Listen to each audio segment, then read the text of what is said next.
안녕하십니까. 경제 대토론회의 사회를 맡은 박상현입니다.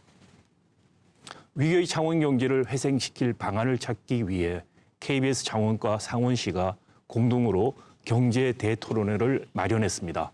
오늘이 그 첫 번째 시간인데요. 오늘 이 시간엔 창원 경제의 실태를 짚어보고 위기의 원인과 해결 방안을 모색해 보도록 하겠습니다. 먼저 함께해 주실 분들을 소개해 드리겠습니다. 유효종 창원시 경제 일자리 국장님 나오셨습니다. 네, 반갑습니다. 경남 창원 스마트 산단 사업단의 단장을 맡고 있는 박민원 창원대 교수님 나오셨습니다. 네, 반갑습니다. 국가미래연구원 이사이신 신세돈 숙명여대 명예교수님 나오셨습니다. 반갑습니다. 산업연구원 장석인 선임연구위원님 나오셨습니다. 네, 반갑습니다. 경제산업행정이 모인 의미 있는 토론이 될 것 같은데요. 본격적인 토론에 들어가기 앞서 관련 영상 보고 이야기 나누도록 하겠습니다. 항공기와 로켓 등 정밀기계 부품이 주력인 중소기업, 포항 4세대 광가속기 프로젝트에 참여할 정도로 기술력을 인정받은 업체입니다. 500종의 소량 다품종 생산이 가능하지만 공장 가동률은 절반입니다. 대기업의 발주 물량 감소로 4년 사이 매출은 반토막이나 근로자를 30%나 줄일 수밖에 없었습니다. 전체적으로 물량이 많이 부족하다 보니까 그 정도 했는 거는 사실은 선방을 했다고 생각을 합니다. 중소기업들은 고사위기입니다. 2008년 금융위기 이후 10년째 대기업 생산 감소가 중소기업으로 이어지는 악순환입니다. 중소기업 경기전망 BSI는 100을 기준으로 2017년 85에서 올해 53으로 32포인트나 떨어졌습니다. 수출도 타격이 큽니다. 경남 최대 산업도시인 창원의 올해 1분기 수출은 37억 4천만 달러. 지난해 같은 기간보다 13% 줄었습니다. 창원의 분기별 수출액이 40만 달러 이하로 떨어진 것은 2006년 이후 13년 만에 처음입니다. 창원의 최대 교육국이던 중국은 수출 5억 4천만 달러에 그치며 9억 6천만 달러를 기록한 미국에 1위 자리를 내줬습니다. 기존 수출 시장은 축소되고 새로운 수출선은 확보하지 못하는 실정입니다. 내수와 수출에서 모두 고전을 면치 못하는 중소기업들에게 가혹한 시련이 계속되고 있는 것입니다. 식자재 생산이 올 하반기 정도 될 겁니다. 그때까지 우리 도내의 중소기업들이 버텨줘야 되는 그런 인내의 시기라고 생각을 합니다. 신세돈 교수님께 먼저 창원 경제상은 어떻게 보시는지 여쭤보고 싶습니다. 가끔 창원에 내려와서 기업인들 대상으로 특강도 하신다는 이야기를 들었습니다. 네, 창원대 최고의 포럼도 있고 상공회의소 포럼도 있고 비교적 자주 오는 편인데 2012년까지는 굉장히 잘 나갔단 말이에요. 근데 이게 문제가 꺾이기 시작한 게 2012년 기점이라는 거죠. 굉장히 중요한 의미가 있습니다. 왜 그러냐 하면 2013년에 아베 신조가 수상이 되면서 일본 엔화 환율을 80엔에서 120엔으로 올려버립니다. 50% 일본 엔화가 약세가 되었어요. 이 말은 일본의 기계 제품, 일본의 자동차 부품 이쪽이 가격 경쟁력이 어마어마하게 생긴 겁니다. 그래서 한국 경제가 이렇게 경쟁력이 꺾인 결정적인 계기를 마련했던 사건은 아베 신조의 집권에 따르는 아베노믹스로 인한 일본 엔화의 50% 약세. 이것이 한국 경제 전반에 굉장히 큰 영향을 미쳤고 특히 창원, 그다음에 포항, 울산 이쪽으로 중화학공업 쪽에서 우리가 큰 영향을 미친 결과를 가져왔다는 것이죠. 그러면 이제 2013년도에 그런 일본 엔화가 있었을 때 우리 같은 전문가들은 이러면 한국의 수출 산단, 특히 창원, 울산 이쪽에는 굉장히 큰 영향을 미칠 것이다라고 하는 부분을 지적을 했었어요. 근데 아무도 그 부분에 대해서는 신경도 안 쓰고 있다가 그게 벌써 지금 한 8년, 9년 되지 않았습니까? 그 사이에 정부가 이 일본 아베노믹스 엔화 약세로 인한 기계산업 창원의 어떤 경쟁력 이 저하에 대해서 선제적으로 했었어야 되는데 이걸 못했다는 것이 그리고 이제 그 방향은 앞으로 우리가 모색을 해보겠지만 주로 창원 중심으로 경제가 어려워지기 시작한 시점이 꽤 오래됐어요. 그러니까 아주 서서히 이제 경쟁력이 어려워지는 사실을 이 정부가 알았으면 이런 상황에서 최저임금이나 52시간이나 또는 뭐 이런 그 아주 초강수의 근로정책을 도입을 하면 더 나빠진다라는 상황을 좀 파악을 하고 브레이크를 좀 밟고 천천히 가지 못했던 것이 지금 생각해 보면 창원이 어떤 중소기업의 어려움을 너무 갑자기 오게 한 요인이 있다. 저는 그런 부분에 있어서 앞으로 우리 정부가 어떤 정책을 내놓을 때는 이 상황이 이게 지금 적절한 시점인가 아닌가에 대한 숙려가 필요한 그런 좋은 경험을 이번 기회에 했다. 저는 그렇게 봅니다. 창원 경제 문제, 제조업의 위기 문제, 이게 창원의 문제만이 아니고 우리나라 전반적인 산업의 문제와 맞물려 있다 이렇게 생각이 되는데요. 여기에 대해서 좀 말씀을 주시기 바랍니다. 네, 그렇습니다. 지금 신 교수님께서 잘 말씀해 주셨지만 2012년 정도까지는 우리 제조업 중심으로 해서 우리 경제가 뭐 지속적으로 잘 성장을 했다고 볼 수가 있거든요. 근데 지난 분기에 사실 마이너스 성장을 해서 우리가 많이 걱정을 하듯이 이 제조업을 포함해서 우리나라 사업 전체가 사실 12년 이후부터 상당히 지금 어려운 상황입니다. 특히 이제 제일 중요한 게 제조업인데 우리가 경제 개발을 시작한 이후에 절대액이 감소하는 적이 없었습니다. 근데 제조업 전체가 12년을 정점으로 해서 좀 감소하는 추세가 있고 또 부분적으로 이 주력 제조업이 해외로 많이 나갔어요. 그렇죠? 생산 기지를 옮기면서 일부 또 긍정적인 측면도 있었죠. 우리 창원 기계가 2000년대 초반부터 2010년 정도까지 수출을 아까 잘 할 수 있었던 이야기는 물론 이제 제품 경쟁도 있었지만 해외로 나간 이제 우리 제조업 공장에서 우리 국내 기계나 부품을 사갈 수 있는 이런 여지가 마련됐기 때문이거든요. 근데 2012년을 정점으로 해서 아까 N저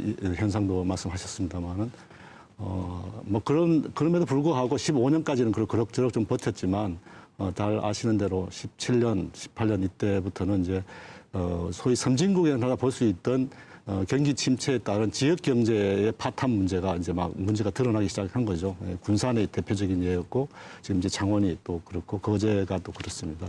이렇게 연결돼 있다 상호적으로. 그리고 지금은 이제 비단 창원만의 문제가 아니고 제조업 전반이 사실 지금 경쟁력이 약화되고 있고 우리 경제 전체가 좀 약간 태조에 좀 기로에 있다 하는 부분이 같이 맞물려 있다고 볼 수가 있겠습니다.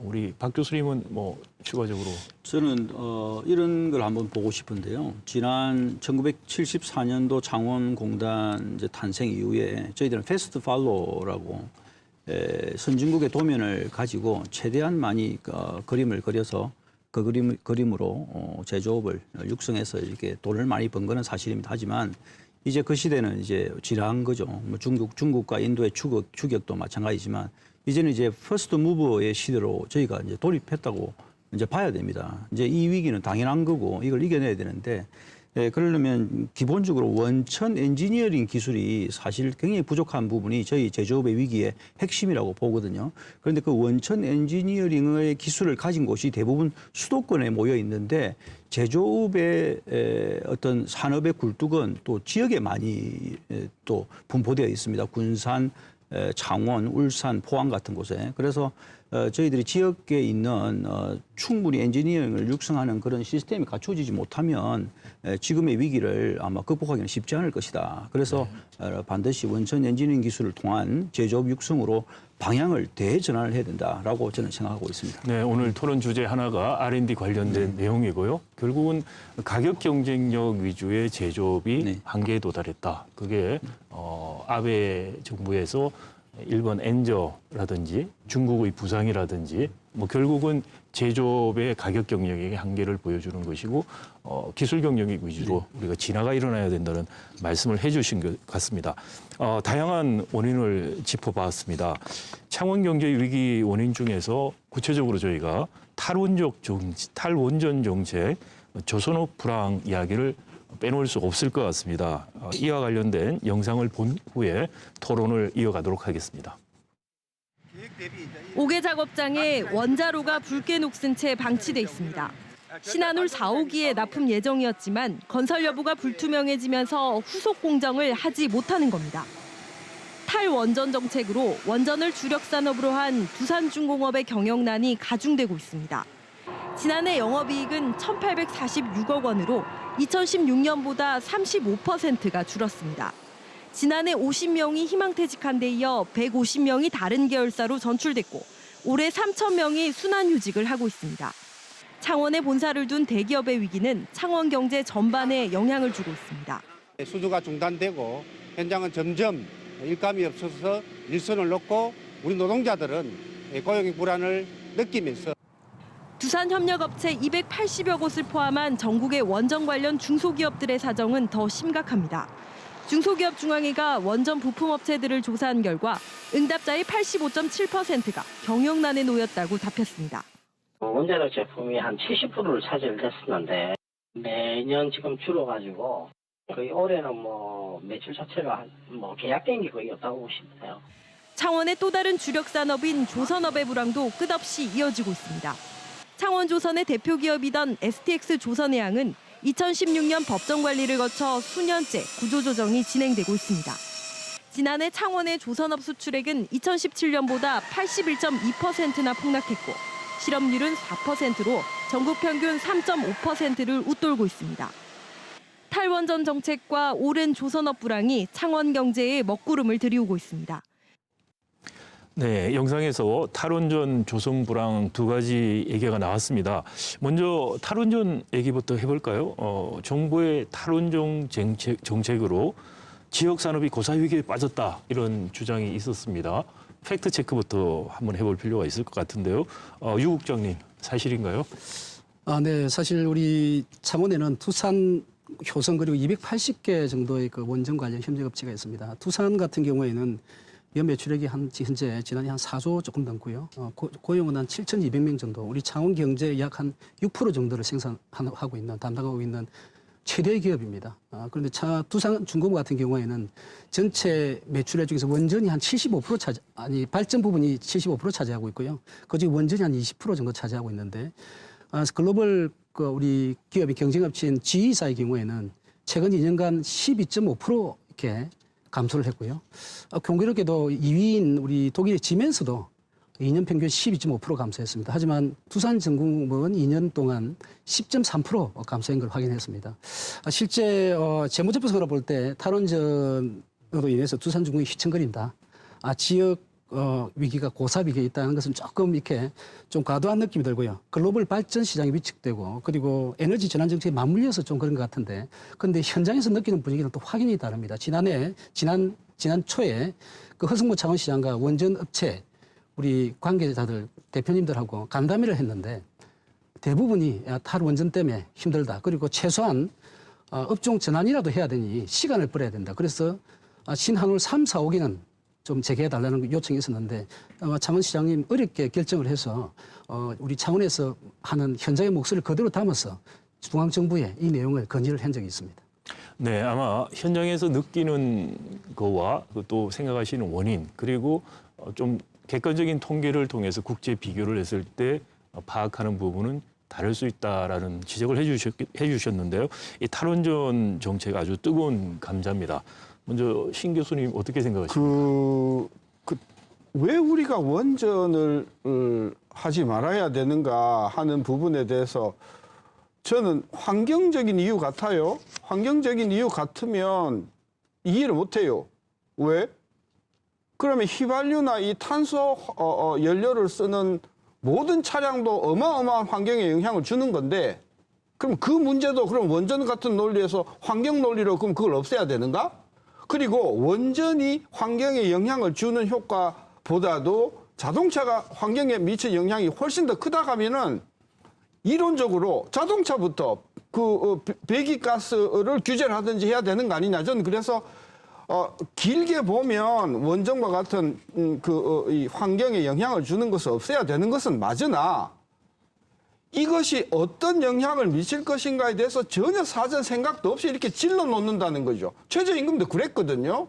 그래서 정말 이것을 하고 싶으면 이것을 했을 때 특히 창원과 같은 지역의 중소기업에 어떤 영향을 미치며 그런 부분들을 어떻게 보완할 것인가 한 대책을 내놓고 시간을 가지고 5년, 10년, 15년의 계획을 가지고 긴 안목으로 가야 되는데 전혀 그냥 대낮이 홍두깨 같이 이렇게 정부가 들어서 가지고 이 탈원전 정책을 하다 보니까 수만 명의 밥그릇 문제, 생활 문제가 직결되는 문제가 아닌가. 저는 그런 차원에서 되게 경솔하고 이 원전이 없어져야 되는 거라고 하면 국민들을 설득을 하고 일관되게 그러면 자동차라든지 다른 어떤 그 환경에 영향을 주는 이런 부분에 대해서도 같이 어떻게 일관되게 해야 되는데 그건 가만히 있고 이것만 하니까 저는 많은 반발이 일어나는 것이다라고 봐서 원전 문제도 저는 너무 성급하게 추진한 것이라고 봐서 정부가 이 부분에 대해서는 조금 정책을 이렇게 조금 이렇게 유동성을 가지고 적용을 해야 된다고 봐요. 네, 문재인 정부 2년 동안에 여러 가지 정책들이 전반적으로 신속하게 추진되면서 부작용들을 낳고 있는데 그 부작용에 대한 충분한 대비책이 없었다는 차원에서 말씀을 하신 것 같습니다. 그게 탈원전 이야기가 뭐 환경 문제도 있지만 더 중요한 게 아마 후쿠시마 원전 사고 같은 그런 더 큰 차원의 안전 문제 같은 게 또 중요한 논의의 배경이었던 것 같고요. 또 하나는 이제 말씀하신 에너지, 재생에너지 믹스, 에너지 정책의 일부로서 추진된 부분이 있었던 것 같습니다.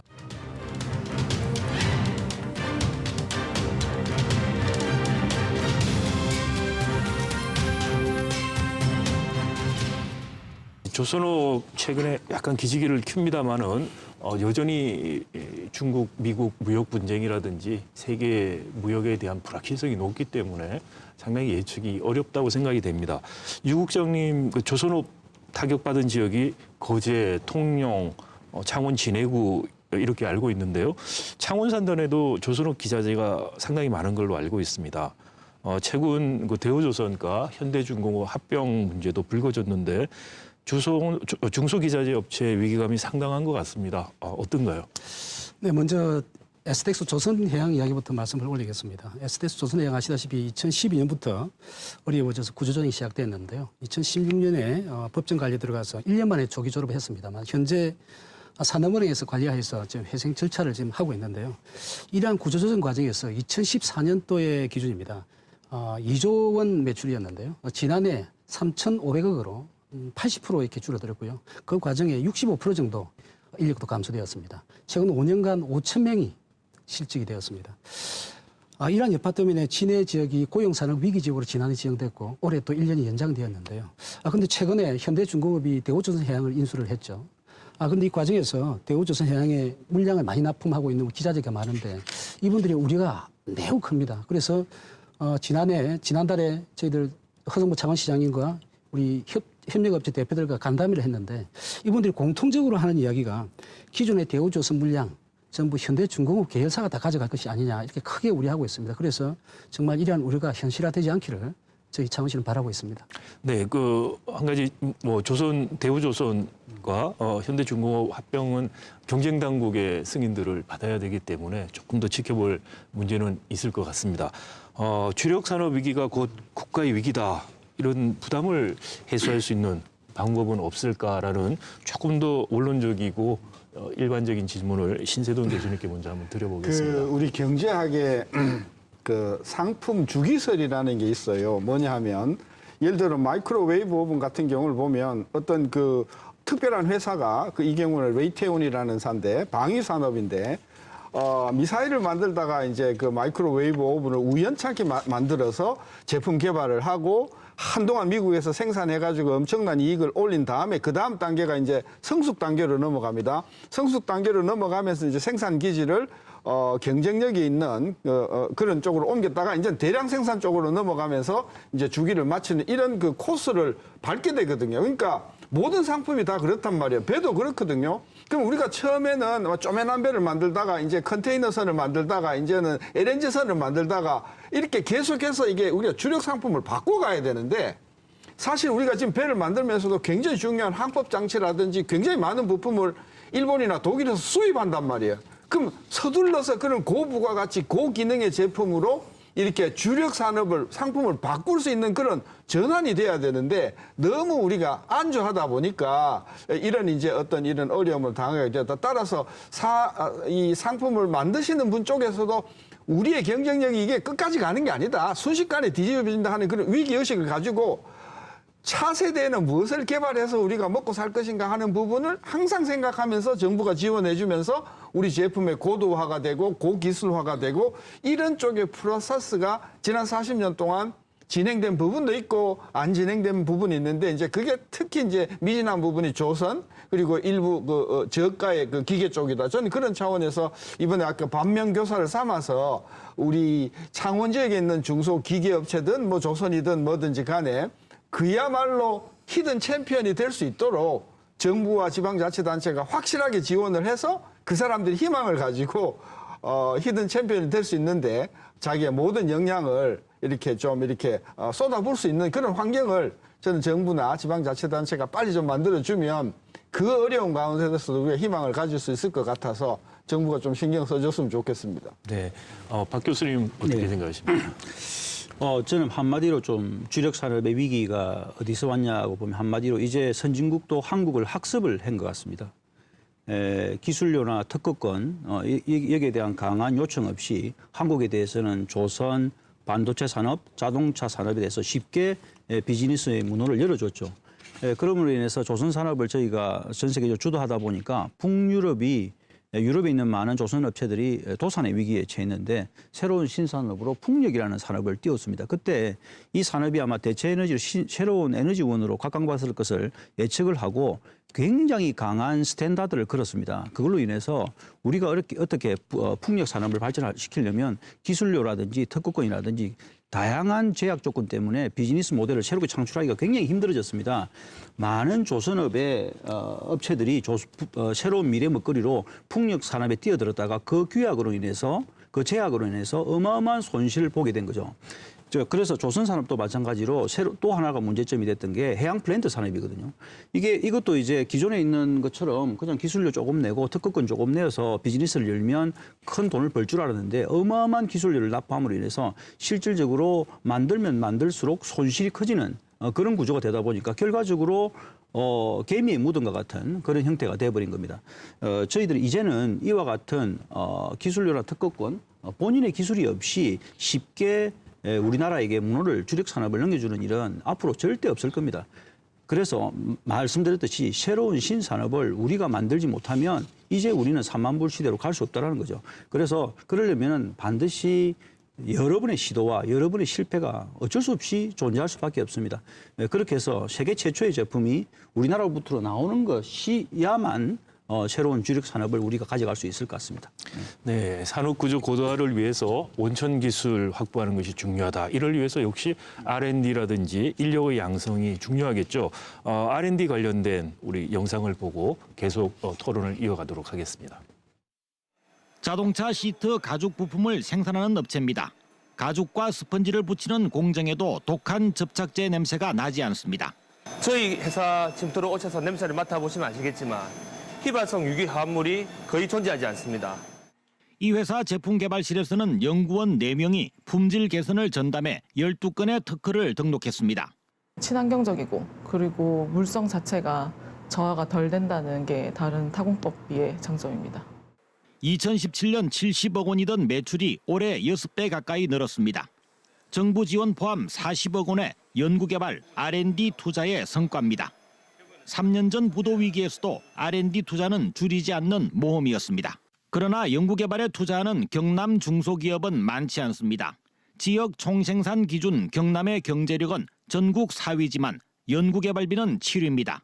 대전과 비교해 경제 규모는 경남이 3배 크지만 R&D 투자는 3분의 1입니다.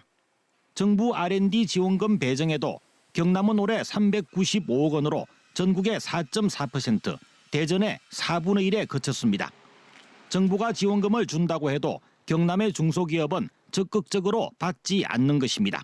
기존에 이제 표준화된 제조 기술에 생산하고 있다 보니까 그 CEO분들이 좀 매몰되어 있습니다. R&D 투자를 좀 할 수 있도록끔 그 경남 지역에 있는 CEO분들과 R&D 연구개발 투자 없이는 기업의 경쟁력은 곧 바닥이 드러나고 미래도 기약할 수 없습니다.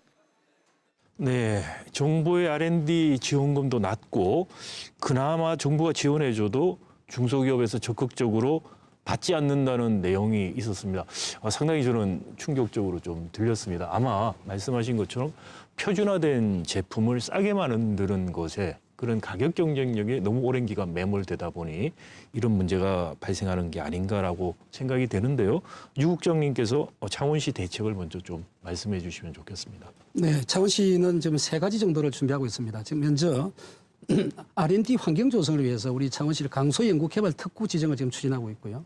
만일 7월에 이 강소연구개발 특구가 창원에 지정이 되면은 저희들이 그 전기나 재료 쪽에 많은 기업들이 R&D 지원을 받을 수 있고요. 두 번째는 우리 창원에 전기연구원과 재료연구소가 있습니다. 1000명에 가까운 석박사 전문 인력들이, 연구 인력들이 있는데요. 이분들이 지금 현재 창원시와 공동으로 지역의 애로 기술을 가진 기업을 기술 지원을 하고 있고 신사업을 발굴해서 또 사업 이전도 하고 있습니다. 그리고 마지막으로 창원형 대중소 상생협력 R&D 사업을 저희들이 준비하고 있는데요. 이것이 뭐냐면 쉽게 설명드리면 CSR, 기업의 사회적 책임 잘 아실 겁니다. 그런데 창원은 대기업이 현재 어려우니까 대기업은 사회적 책임 지지 마라. 사회적 책임은 창원시가 지겠다. 대신에 대기업은 중소기업 책임을 져라. 그래서 사회적 책임은 창원시가 지는 겁니다. 그래서 CSR, 기업의 사회적 책임이 아니라 CSMR, 대기업의 중소기업의 책임을 다하라는 것이 상생 프로그램인데요. 어떻게 상생하는가? 이것은 대기업에서 중소기업을 위한 상생 R&D 자금을 냅니다. 그러면 거기에 맞게 창원시도 또 정부도 거기에 그만큼을 보태면 그걸 가지고 중소기업이 꼭 필요하고 원하는 R&D만을 하는 것입니다. 정부 공모 사업보다 정부 공모 R&D보다 중소기업이 원하는 R&D를 하기 때문에 훨씬 더 사업화가 높지 않을까 저희들은 그렇게 판단하고 있습니다. 네, 장 박사님, 지금 창원시 계획 말씀해 주셨는데요.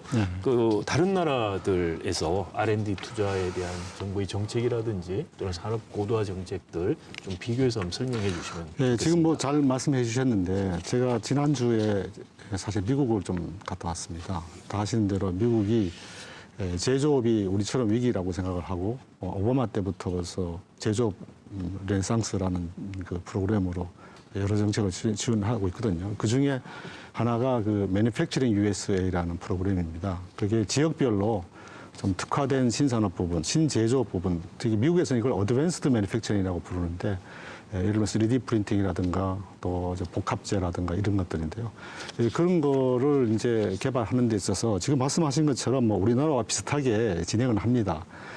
그런데 우리나라에서는 이 중소기업에 대해서 너무 지나치게 지원해 주려고 하는 그 체제가 너무 강한 게 아닌가. 미국의 경우는 대기업, 중소기업 마찬가지 다 같이 참여를 합니다. 그리고 연방정부의 연구소, 또 지방에 있는 연구소, 지방에 있는 대학, 칼리지 다 동원이 돼서 참여를 하는데 문제는 그 안에서 스스로 다 중소기업이 개발한 제품, 스타트업이 개발한 제품들을 그 다음 단계 기업이 사주고 또 그 다음 기업이 중소기업 거를 대기업이 사주는 이런 구조 속에서 어떤 제품이 새로운 제품이 우리가 필요하다 이걸 먼저 정해놓고 거기에 필요한 기술들을 개발해가는 이런 식의 진행이 되고 있더라고요.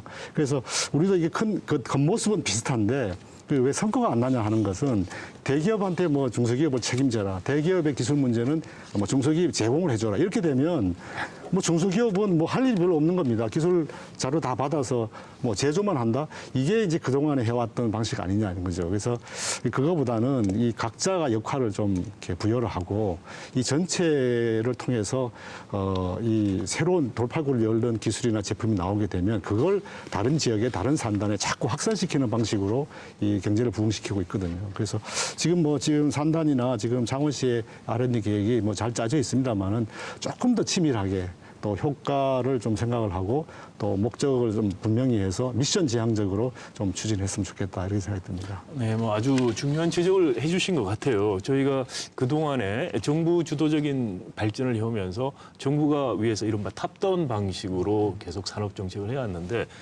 지금 혁신 경제에서는 바텀업 밑에서부터 즉 시장의 수요가 반영이 되고 그 수요를 반영한 중소기업 기업들의 제품 개발 그리고 거기에서 필요한 제도적인 그리고 또 R&D라든지 이런 지원들을 정부가 하는 방식 그리고 그 정부의 방식도 현장에 있는 지방 정부가 우선이 되고 중앙 정부는 제도적 지원이나 좀 더 재정적인 지원 위주로 가는 새로운 산업 정책의 패러다임이 필요한 게 아닌가 이런 걸 좀 잘 우리가 볼 필요는 있는 것 같습니다. 네, 사실 R&D는 가장 중요한 게 펀드거든요. 돈이거든요.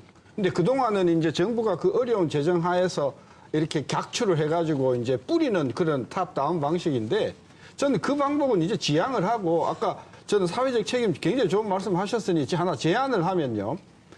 그 창원 관내에 있는 괜찮은 기술을 야 이거는 가능성이 있다고 하는 기업이 있으면 그것을 아이디어를 가지고 시가 책임지고 띄우시고 우리가 이야기하는 크라우딩 펀드 또는 P2P 펀드를 할 수 있도록 플랫폼을 우리가 시가 열어주는 것이죠. 그래서 창원관내 A라는 기업이 이런 어떤 참신한 아이디어로 상품화 하려고 하는데 소요 자금은 한 40억 정도 되는데 이거를 투자하실 분 있으면 한 구자당 10,000원입니다 해서 이렇게 띄우면 저는 많은 국민들이 작은 돈으로 이 크라우딩 펀드나 P2P를 통해 가지고 중소기업으로 들어오는 그런 채널을 저는 창원시가 이번에 획기적으로 한번 시도를 해서 이걸 선풍적으로 이끌어 주시면 저는 굉장히 성공적인 R&D 펀드와 결과가 나올 것이라고 봐서 그 부분을 제가 좀 제안하고 싶습니다.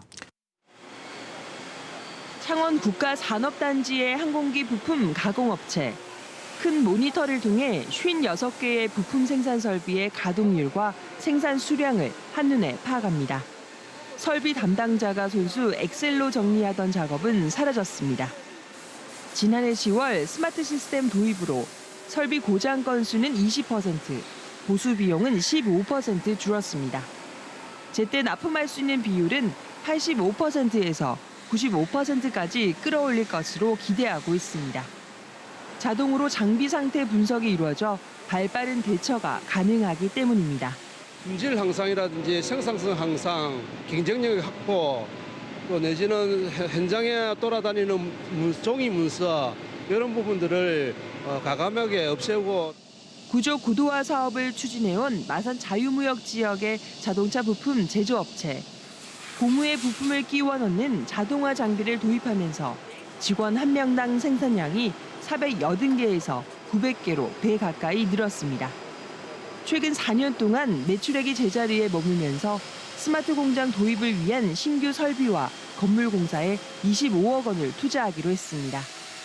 2023년을 목표로 스마트 공장 설비 자체를 일본 본사 소속 세계 100개 지점에 공급하는 사업을 추진할 계획입니다. 스마트 공장 시스템을 저희 그룹사에 수출을 함으로써 우리의 매출을 극대화시키고 또한 공급업체와 저희가 같이 상생할 수 있는 스마트 산단 선도 프로젝트에 선정된 창원 국가산업단지에 4년 동안 투입될 국비는 8천억 원. 창원 250여 개 업체가 스마트 공장 전환으로 새 도약을 꿈꾸고 있습니다. 좋은 모처럼 지어진 기회인데 잘 활용할 수 있어야 될 것 같습니다. 박 교수님께서 단장을 지금 맡고 계시는 걸로 알고 있습니다. 어떻게 추진되고 있는지 또 추진 과정에서 어려움은 어떤 것들이 있는지 좀 말씀해 주십시오. 올해 3월 19일 날 저희가 단장 임명된 이후에 현판식을 21일 해서 지금 한 2달 정도 시간이 지났습니다. 실질적으로 스마트 산단은 지정이 되었지만 어떻게 추진할 것에 대한 세부적인 아주 디테일에 대해서는 사실은 그림이 없었던 사항이고 그 그림을 굉장히 체계적이고 논리적으로 이야기가 되는 그림을 그리는 것이 제일 중요하다고 해서 2개월 동안 경상남도 그리고 창원시 그리고 산업동산자원부와 함께 그림을 그렸고 지금 거의 그림이 다 완성된 상황입니다. 그래서 아마 6월 중순쯤에 아마 그 그림에 대해서 소개하는 시간을 가지게 될 겁니다. 저희가 지금 현재 ICT 기업이 스마트 공장화되는 작업에서 제일 중요한 것이 ICT 기업이 있어야 되거든요. 지금 현재 저희가 창원공단이 매출이 53조인데 2,700여 업체가 53조입니다만은 실질적으로 판교 테크노밸리에는 ICT 기업이 약 한 900여 업체가 있는데 900여 업체의 매출이 50조입니다. 얼마나 어떤 고용의 질이 차이 난다는 것을 금방 알 수가 있는 거죠. 그런데 창원공단에 있는 ICT 기업은 1.4%밖에 되지 않습니다. 저희가 기업인들이 변화를 하려면 옆에 친구가 있어야 같이 변하거든요. 친구가 변하면 나도 같이 변하는데 만나는 사람들이 ICT 기업의 업체들을 만날 기회가 굉장히 열악합니다. 저희들은. 그리고 현재 스마트 공장이 약 한 170여 업체가 지금 현재 창원공단에 지금 설치되어 있고 향후 목표는 690개 업체가 목표인데 실질적으로 그 변화하는 그 과정에 있어 가지고 제일 자기들이 우려하고 있고 겁내는 것이 두려워하는 것이 뭐냐면 그 관련 인력들이 부족하다. 그리고 그런 관련 인력들에 대한 컨설팅을 받을 수 있는 업체가 부족하다는 겁니다. 그래서 저희들이 제1 목표로 지금 두고 있는 게 ICT 기업을 차원공단에 대폭적으로 유치를 해서 150여 업체를 유치를 해서 실질적으로 굉장히 선순환적인 건강한 차원공단으로 만들어야만 살아갈 수 있다로 보고 있습니다. R&D 앞에 말씀하셨습니다만 R&D로 인한 강소기업의 정말 강한 소기업이 탄생되어야 되고 스마트화를 통한 경쟁력이 있어야 그 양대축이 있어야만 창원공단의 전체적인 생태계가 건강해질 수 있다라고 볼 수 있습니다. 어려운 점을 말씀드리면 어려운 점은 현재 저는 이렇게 좀 생각합니다. 1974년도 몇 번 우리 국장님 말씀하셨습니다만은 그때는 누구나 일꾼, 산업 역군이라는 이름으로 아주 강한 자긍심과 긍지, 국가를 살리겠다라는 파란잠바이지만 파란잠바고 국가를 살린다는 강한 긍지가 있었거든요. 최근에 아마 이번 스마트 산단으로 선정된 이후 한 번도 우리 CEO 관련 모든 분들이 한 번도 나라를 살리겠다, 경남을 살리겠다, 창원을 살리겠다라는 역군이라는 마음을 한 번만 더 먹고 저희들이 열심히 달리면 잘 될 것이라고 믿고 있습니다. 지금 개별적으로 진행되는 그 스마트 공장의 사업이 체감되고 경제 성과로 나타나기에는 너무나 미미한 거예요.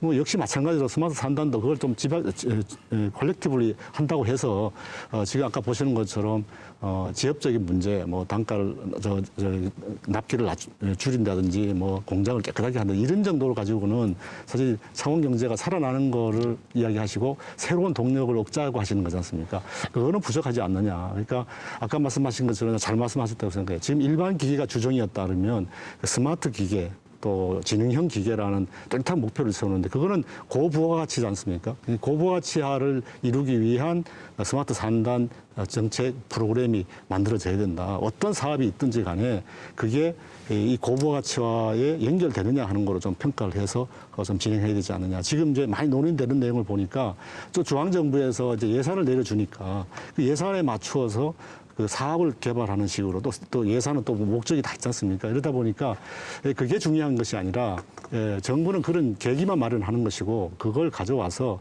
산단 내의 기업들이 자기 스스로 또 자발적으로 정말 여기서 산단 내에서 정말 최고의 혁신적인 기업이 되겠다라는 의지가 있고 실행이 되도록 그런 모티브를 좀 만들어주고 인센티브를 만들어주는 게 더 중요하지 그 중앙부 정부 예산을 많이 따와서 많이 풀어만 놓는다고 해서 저는 소기의 성과가 있다고 보지는 않습니다. 이제 그런 부분에 좀 변화가 있어야 되지 않겠나 생각을 하고요. 하나만 더 꼭 좀 말씀드리고 싶은 거는 자꾸 이제 사업을 가져와서 중앙 정부나 시나에서 자꾸 이제 시혜적으로 나눠주기식으로 이렇게 자꾸 하시려고 하는데 지금 약간 인력 문제도 현실적으로 물어보니까 그렇더라고요. 공급 기업을 여기 유치한다고 하시지만 여기 창원 산단만 보고 여기 유치가 돼서 여기에 회사를 옮겨올 회사가 과연 몇이나 되겠느냐. 거기 인력들이 그 사업이 끝나고 나면 뭐 어떻게 되겠냐 하는 이런 우려 때문에 거의 비현실적인 이야기라고 하더라고요. 그 대신 예를 들면 협동 로봇이라든가 협동 로봇 같은 것도 마찬가지예요. 이 스마트 공장 하는데 협동 로봇이 각 기업에 장착이 되면 좋겠지만 굉장히 제한적이라는 거죠. 1년 내내 쓰지 않는다는 겁니다. 더 현실을 더 아실 거니까. 그래서 시나 도에서 차라리 이 공유경제 개념으로 협동 로봇, 또 우수 인력, 또 여기 자문단 이런 몇몇 분들을 차라리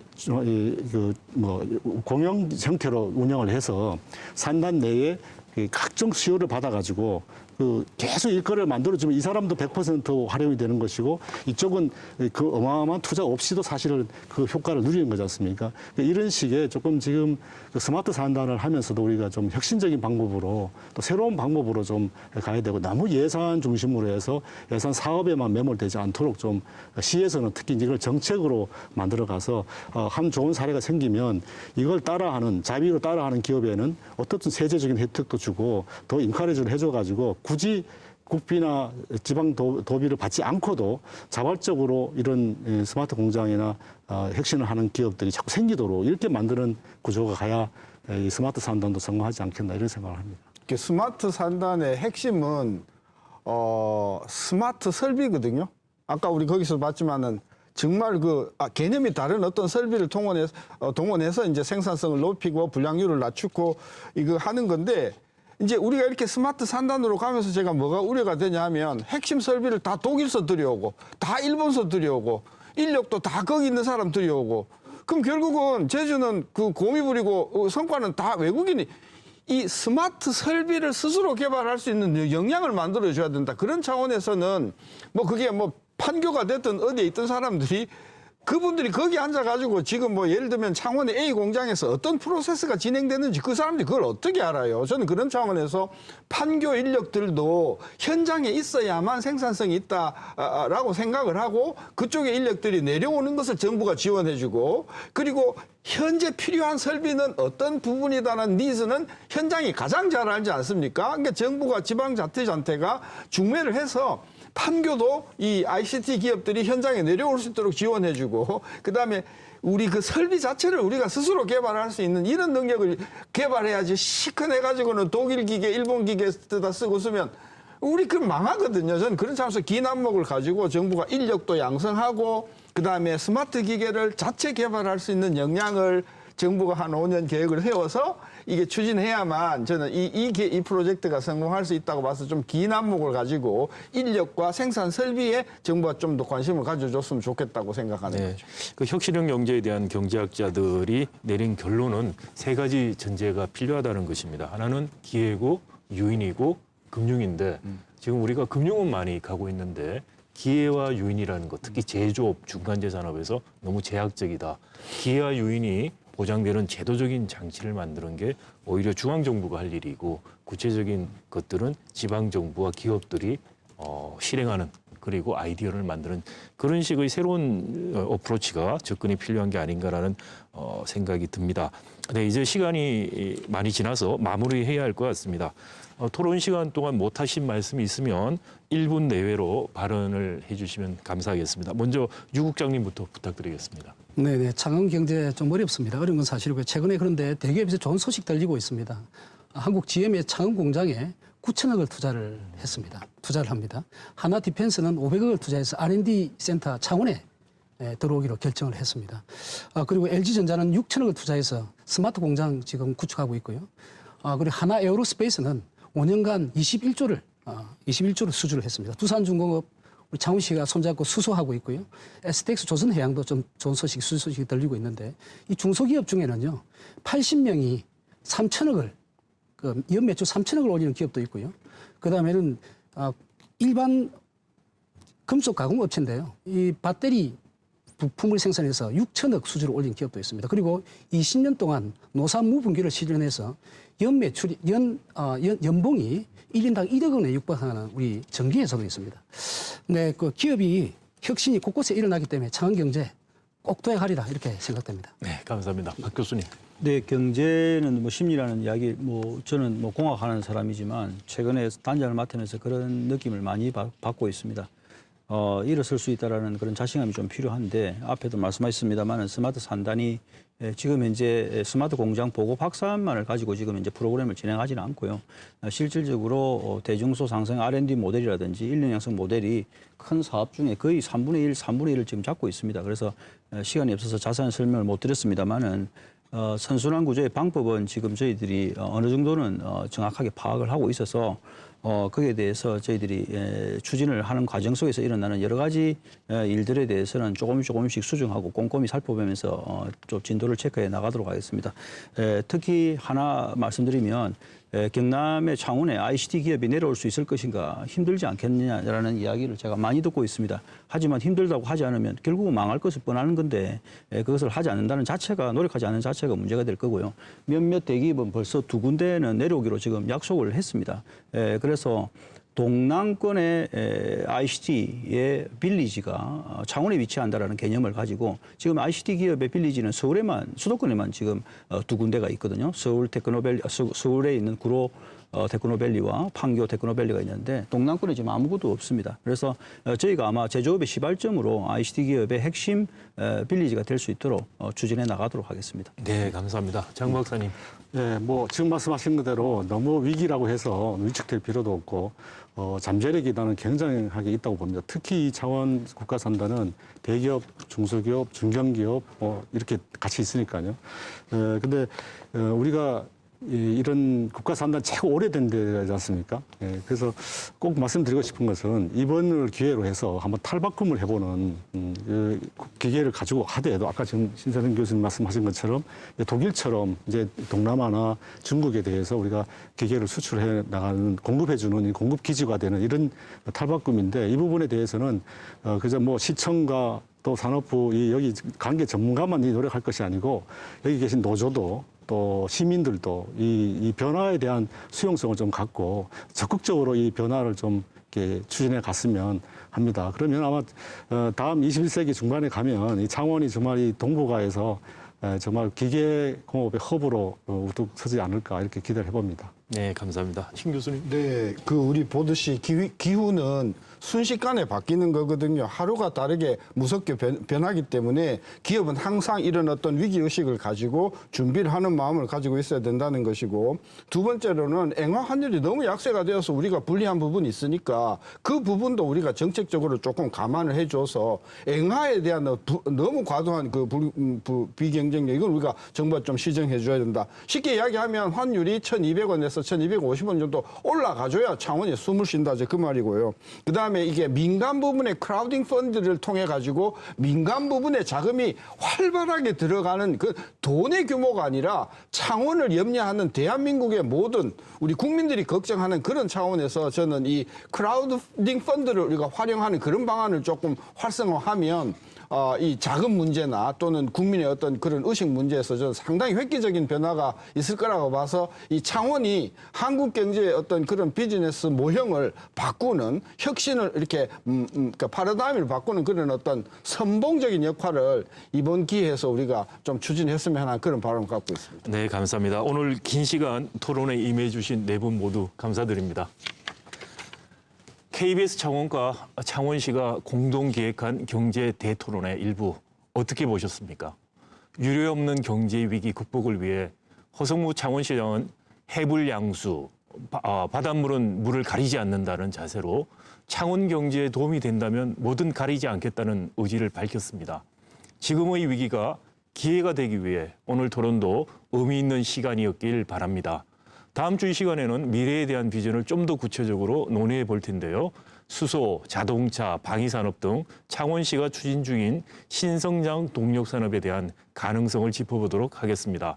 경제 대토론 2부도 많은 시청 바랍니다. 오늘 토론 여기까지입니다. 감사합니다.